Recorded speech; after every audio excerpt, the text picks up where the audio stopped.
চরফ্যাশন ও মনপুরা উপজেলা নিয়ে গঠিত ভোলা ৪ আসনে আগামী জাতীয় নির্বাচনে অ্যাডভোকেট মোহাম্মদ সিদ্দিক উল্লাহ মিয়াকে এমপি পদপ্রার্থী হিসেবে দেখতে চায় এলাকাবাসী। ভোলা চরফ্যাশন আমরা ৪ আসনে আমরা দল বললিয়া সিদ্দিকুর রহমান যদি ইনশাল্লাহ হেতে যদি আল্লাহ রহমত তারেক রহমান যদি তাকে নমিশন দেয় আমরা ইনশাল্লাহ তার দিকে আমরা খাটবো। সব লাইনই তো ভালো লোক হিসাবে আমাকে চরফ্যাশন মনপুরার সকল লোকের তো কম বেশি এর কাছে উপকৃত হয়েছে, এটা তো অস্বীকার করতে পারবো না কেউ। ওই দীর্ঘদিন আমাকে ফাঁসে রয়েছে, আমাকে গরিব দুঃখীরে চাইছে, আমাকে গরিব দুঃখীর দিকে খেয়াল করছে। আমরা ওরে নমিনেশন দেওয়াটা চাই। যদি সিদ্দিকুল্লাহ মিয়া এমপি হয় সাধারণ গরিব দুঃখী মানুষ ভালো থাকবো।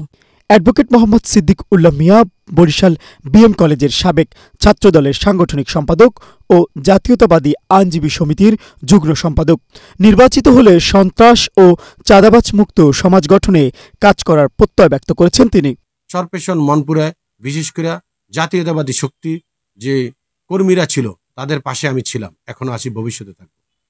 আর যেহেতু আমি চরফ্যাশন মনপুরার স্থানীয় সন্তান, ছাত্র জীবন থেকে আমি তাদের পাশে, আমি মনে করি সর্বদিক বিবেচনা করে আগামী দিনে চরফ্যাশন মনপুরাকে মাদকমুক্ত, সন্ত্রাসমুক্ত এবং পরিচ্ছন্ন একটি রাজনীতির শহর গড়ে তুলতে বাংলাদেশ জাতীয়তাবাদী দলের চেয়ারপারসন দেশনেত্রী বেগম খালেদা জিয়া এবং আগামী দিনের রাষ্ট্রনায়ক ভারপ্রাপ্ত চেয়ারম্যান জনাব তারেক রহমান সহ শীর্ষ নেতৃবৃন্দ আমাকে চরফ্যাশন মনপুরায় ধানের শীষের জন্য বিবেচনা করবেন।